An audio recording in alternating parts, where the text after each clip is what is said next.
The system didn't catch my son, but the gaps sure did.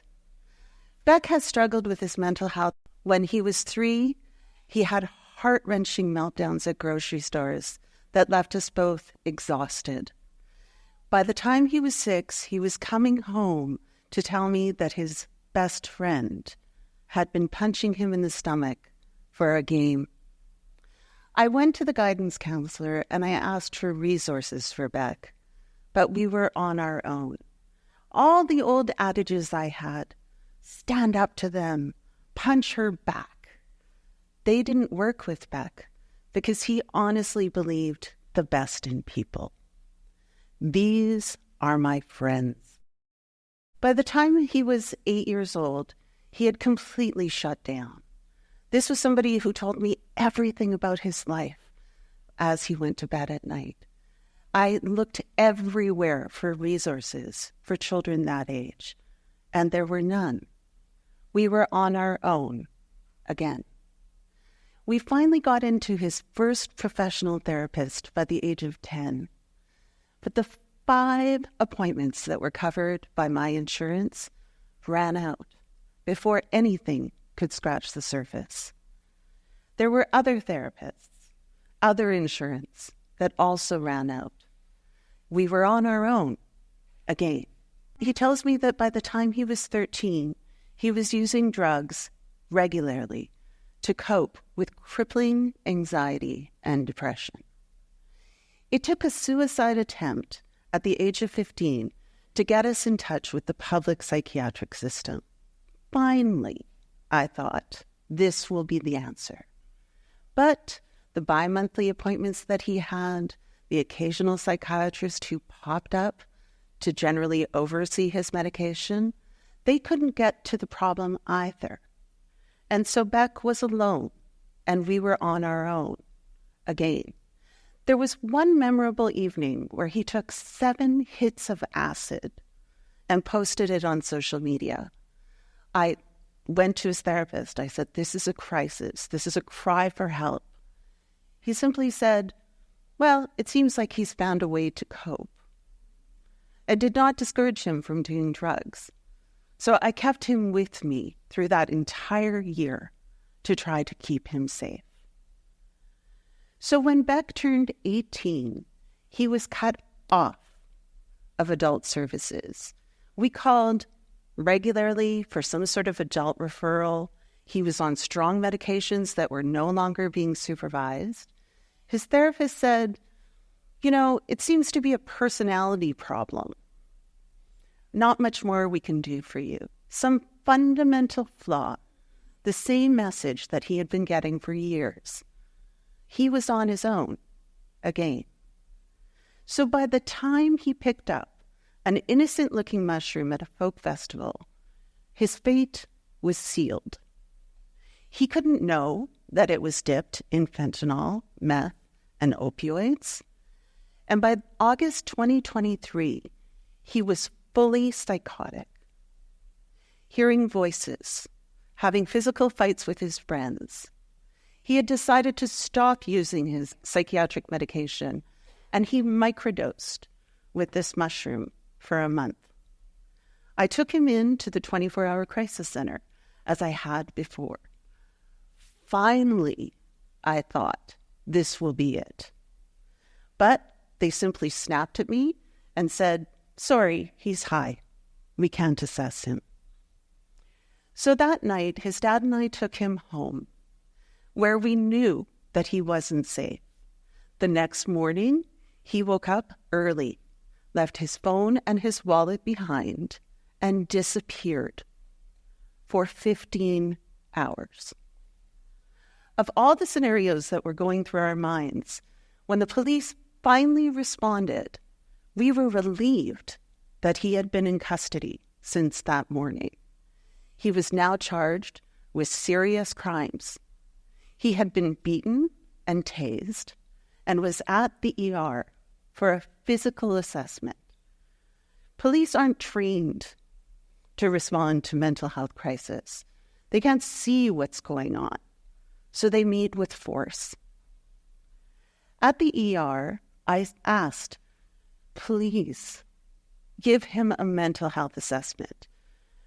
Overworked doctors, let him go.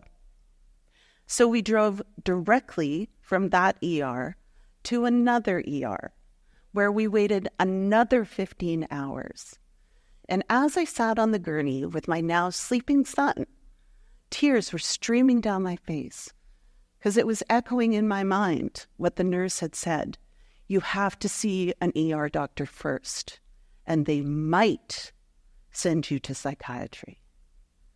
So when a psych nurse walked through the door, I fell into her arms. And unfortunately, by this time, Beck had calmed down and convinced the doctor that I was out to get him. It took his then partner of 6 years to convince the doctor what I could not. He needed to be held under the 72 hours allowed by the law. My son spent 2 weeks in a publicly funded psych ward. I thought, this is it. This is it. Unfortunately, all he got there was a lot of boredom, restriction of his freedom, no therapy, and a few medications that were administered by a student nurse. At the final meeting, the psychiatrist said, well, if he chooses to use drugs again, he might end up in trouble with the law again. I remember that day. I was so furious that I couldn't speak. Where were my pamphlets? Where was my coordinated care? Where was the direction that I could take my son in? But there was none. We were on our own again. Beck had promised not to use drugs. But the first weekend out, it happened again. So after that, his dad and I were with him, just like before. If he slept, I was awake. We drove around in the car. We went to Burger King. We listened to music, his head hanging out the window, for 2 weeks. But then what I can only describe as a miracle happened. A treatment center owner that I knew from my work as a journalist called, and he said, we have a spot for your son. This is after calling every treatment center, finding out that the wait lists were miles long, months, years. So he went, and I slept. But that's when I got the invoice for $34,000. But the cost of not sending him was too high. He dies, I die. You know, you read newspaper articles, I write newspaper articles about people who say if they only had the money, their kids would be alive today. So I think about my white privilege, and I think about the fact that I have access to income, that I have an incredibly supportive family, that I have a loving partner, that Beck's dad is involved. And I think about the families who don't have those things, or are maybe just missing one of those things. It is absolutely no wonder that their kids end up in jail.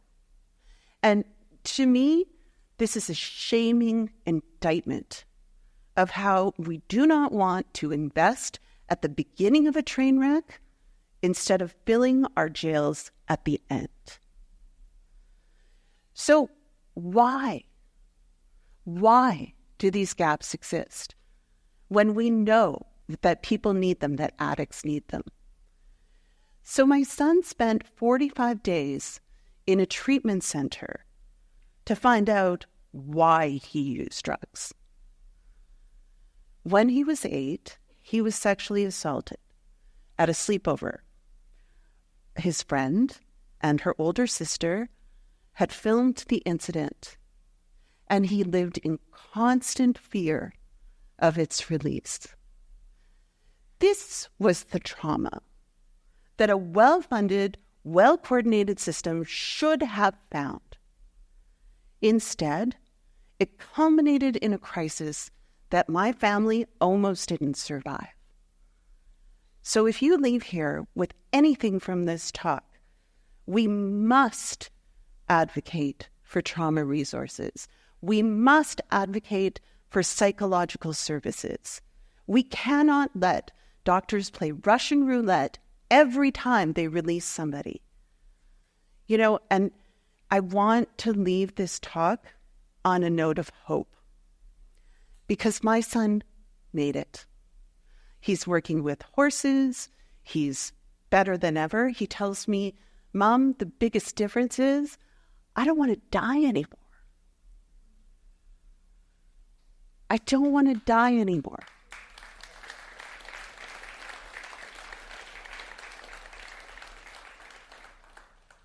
So now, instead of watching my son, we drive to Narcotics Anonymous. We go to AA meetings, because sponsors know that trauma doesn't keep office hours. It can't wait months for a bed. They answer the phone. And to me, it's the greatest thing to watch is that my son came through this. But that still leaves out the thousands of people who die from addictions every year. There were 445 overdose deaths this year alone in our province. So what about those families? What do they do? I'm just starting to forgive myself for not getting back the help that he needed back then. But you know what? I don't forgive this system, and I'm not going to forget. And I would encourage you not to forget either. This is my son, Beck.